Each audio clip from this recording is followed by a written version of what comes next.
ನಮಸ್ಕಾರ ವೀಕ್ಷಕರೇ, ಶಾಸ್ತ್ರವಾಣಿ ಯೂಟ್ಯೂಬ್ ಚಾನಲ್ಗೆ ಸ್ವಾಗತ. ಪ್ರತಿಯೊಬ್ಬ ವ್ಯಕ್ತಿಯು ತನ್ನ ಜೀವನದಲ್ಲಿ ಸುಖ, ಶಾಂತಿ, ನೆಮ್ಮದಿ, ಅಪಾರವಾದ ಧನ ಸಂಪತ್ತನ್ನು ಬಯಸೋದು ತೀರಾ ಸಹಜ. ಹಿಂದೂ ಧರ್ಮಗ್ರಂಥಗಳು ಹಾಗೂ ಸನಾತನ ಶಾಸ್ತ್ರಗಳ ಪ್ರಕಾರ ಲಕ್ಷ್ಮೀ ದೇವಿ ಒಲಿದರೆ ಮಾತ್ರ ಉದ್ಯೋಗ, ವ್ಯಾಪಾರ, ಸಂಪಾದನೆಯಲ್ಲಿ ಅಭಿವೃದ್ಧಿ ಕಾಣಲು ಸಾಧ್ಯ. ಆದರೆ ಶ್ರೀ ಮಹಾಲಕ್ಷ್ಮಿಯು ಚಂಚಲ ಸ್ವಭಾವದವಳು. ಅಂದರೆ ಒಂದೇ ಕಡೆ ಸ್ಥಿರವಾಗಿ ನಿಲ್ಲೋದಿಲ್ಲ. ಯಾವ ಮನೆಯಲ್ಲಿ ಸದಾ ಶುಚಿತ್ವ, ಸದ್ಗುಣ, ಪ್ರೀತಿ ಮತ್ತು ಧನಾತ್ಮಕ ಚಿಂತನೆಗಳು ಇರುತ್ತವೆಯೋ ಅಂತಹ ಮನೆಯಲ್ಲಿ ಮಾತ್ರ ಲಕ್ಷ್ಮೀದೇವಿ ಸದಾಕಾಲ ಸ್ಥಿರವಾಗಿ ನೆಲೆಸುತ್ತಾಳೆ. ನಮ್ಮ ದೈನಂದಿನ ಜೀವನದಲ್ಲಿ ನಾವು ತಿಳಿಯದೇ ಮಾಡುವ ಸಣ್ಣ ಪುಟ್ಟ ತಪ್ಪುಗಳು ಮನೆಯಲ್ಲಿ ದಾರಿದ್ರ್ಯಕ್ಕೆ ಕಾರಣವಾಗಬಹುದು.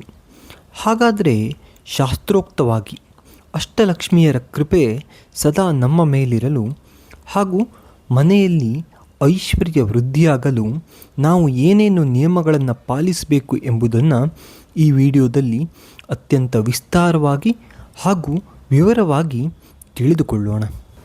ಶಾಸ್ತ್ರಗಳ ಪ್ರಕಾರ ಲಕ್ಷ್ಮೀದೇವಿ ಮನೆಗೆ ಪ್ರವೇಶಿಸುವುದು ಮನೆಯ ಮುಖ್ಯ ದ್ವಾರ, ಅಂದರೆ ಸಿಂಹದ್ವಾರದ ಮೂಲಕ.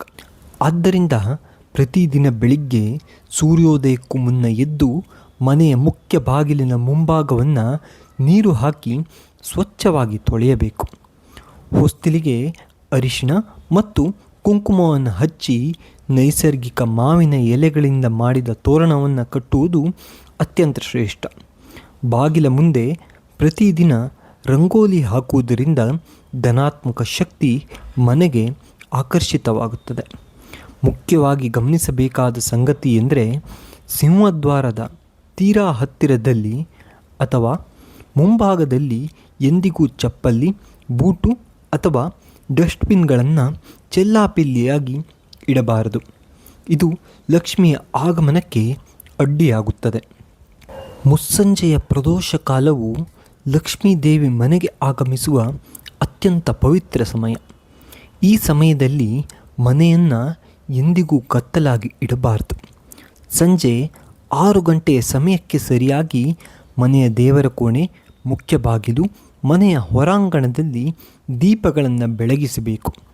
ವಿಶೇಷವಾಗಿ ತುಳಸಿ ಗಿಡದ ಬಳಿ ಪ್ರತಿದಿನ ಸಂಜೆ ತುಪ್ಪ ಅಥವಾ ಎಳ್ಳೆಣ್ಣೆಯ ಹಣತೆ ದೀಪ ಹಚ್ಚಿ ನಮಸ್ಕರಿಸೋದ್ರಿಂದ ಮನೆಯಲ್ಲಿ ದಾರಿದ್ರ್ಯ ದೂರವಾಗಿ ಮಹಾಲಕ್ಷ್ಮಿ ನೆಲೆಸುತ್ತಾಳೆ. ಸಂಜೆ ವೇಳೆಯಲ್ಲಿ ಮನೆಯಲ್ಲಿ ಗಲಾಟೆ ಅಥವಾ ಜಗಳ ಮಾಡುವುದು, ನಿದ್ರೆ ಮಾಡುವುದು, ಆಹಾರ ಸೇವಿಸುವುದು, ಯಾರಿಗಾದರೂ ಹಣವನ್ನು ಸಾಲವಾಗಿ ಕೊಡುವುದನ್ನು ಶಾಸ್ತ್ರದಲ್ಲಿ ಸಂಪೂರ್ಣವಾಗಿ ನಿಷೇಧಿಸಲಾಗಿದೆ. ಏಕೆಂದರೆ ಇದು ಮನೆಗೆ ಆ ಲಕ್ಷ್ಮಿಯನ್ನು ಕರೆತರೋ ಸಮಯ. ಹಾಗಾಗಿ ಇದನ್ನು ಮಾಡಬಾರ್ದು ಅನ್ನುತ್ತೆ ಶಾಸ್ತ್ರ. ಸ್ವಚ್ಛತೆಯೇ ದೇವತ್ವ ಎಂಬ ನಾಣ್ಣುಡಿಯಂತೆ ಕೊಳೆ ಹಾಗೂ ಗಲೀಜು ಇರುವ ಜಾಗದಲ್ಲಿ ಲಕ್ಷ್ಮೀದೇವಿ ಎಂದಿಗೂ ನೆಲೆಸೋದಿಲ್ಲ. ಮನೆಯ ಈಶಾನ್ಯ ಮೂಲೆಯನ್ನು ಶಾಸ್ತ್ರದಲ್ಲಿ ಈಶಾನ ಕೋನ ಎಂದು ಕರೆಯಲಾಗುತ್ತದೆ. ಈ ಮೂಲೆಯು ಪವಿತ್ರತೆಯ ಸಂಕೇತವಾಗಿರುವುದರಿಂದ ಅದನ್ನು ಸದಾ ಸ್ವಚ್ಛವಾಗಿ ಮತ್ತು ಹಗುರವಾಗಿ ಇಡಬೇಕು. ಅಲ್ಲಿ ಯಾವುದೇ ಭಾರವಾದ ವಸ್ತುಗಳನ್ನು ಇಡಬಾರದು. ಮನೆಯಲ್ಲಿ ಒಡೆದ ಕನ್ನಡಿ, ಬಂದು ಬಿದ್ದ ಗಡಿಯಾರಗಳು, ಹರಿದ ಬಟ್ಟೆಗಳು ಅಥವಾ ಮುರಿದು ಹೋದ ಪೀಠೋಪಕರಣಗಳನ್ನು ಇಟ್ಟುಕೊಳ್ಳಬೇಕು. ಇವು ನಕಾರಾತ್ಮಕ ಕಂಪನಗಳನ್ನು ಉತ್ಪಾದಿಸುತ್ತವೆ. ವಾರಕ್ಕೊಮ್ಮೆಯಾದರೂ ಅಡಿಗೆ ಉಪ್ಪು ಅಥವಾ ಕಲ್ಲುಪ್ಪಿನ ನೀರನ್ನು ಬಳಸಿ ಮನೆಯ ನೆಲವನ್ನು ಒರೆಸೋದ್ರಿಂದ ದೃಷ್ಟಿದೋಷ ಹಾಗೂ ನಕಾರಾತ್ಮಕ ಶಕ್ತಿ ಸಂಪೂರ್ಣವಾಗಿ ನಾಶವಾಗುತ್ತೆ. ಅಡುಗೆ ಮನೆಯನ್ನು ಅನ್ನಪೂರ್ಣೇಶ್ವರಿ ದೇವಿಯ ಸಾಕ್ಷಾತ್ ರೂಪ ಅಂತ ಪರಿಗಣಿಸಲಾಗುತ್ತೆ.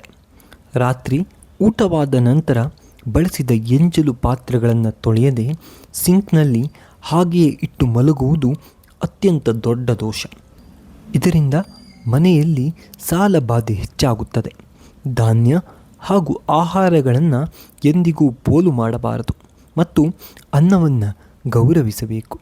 ಮನೆಯಲ್ಲಿ ತಾಯಿ, ಹೆಂಡತಿ, ಮಗಳನ್ನು ಪ್ರೀತಿಯಿಂದ ಯಾರು ಗೌರವಿಸ್ತಾರೋ ಆ ಮನೆಯಲ್ಲಿ ಲಕ್ಷ್ಮೀದೇವಿ ಸದಾ ನೆಲೆಸಿರುತ್ತಾಳೆ.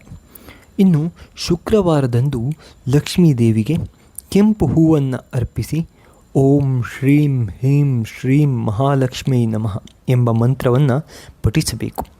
ಅಥವಾ ಶ್ರೀ ಸೂಕ್ತವನ್ನು ಶ್ರದ್ಧೆಯಿಂದ ಕೇಳುವುದು ಮನೆಗೆ ಅಪಾರವಾದ ಸಂಪತ್ತನ್ನು ತರುತ್ತದೆ. ಅಂತಿಮವಾಗಿ ಕೇವಲ ಬಾಹ್ಯ ಪೂಜೆ ಪುನಸ್ಕಾರಗಳಿಂದ ಮಾತ್ರವಲ್ಲದೆ ನಮ್ಮ ನಡವಳಿಕೆ, ಸತ್ಯಸಂಧತೆ, ಕಾಯಕದ ಮೇಲಿನ ಶ್ರದ್ಧೆ ಹಾಗೂ ಕುಟುಂಬ ಸದಸ್ಯರ ನಡುವಿನ ಸಾಮರಸ್ಯವೇ ಲಕ್ಷ್ಮೀ ದೇವಿಯ ನಿಜವಾದ ವಾಸಸ್ಥಾನ.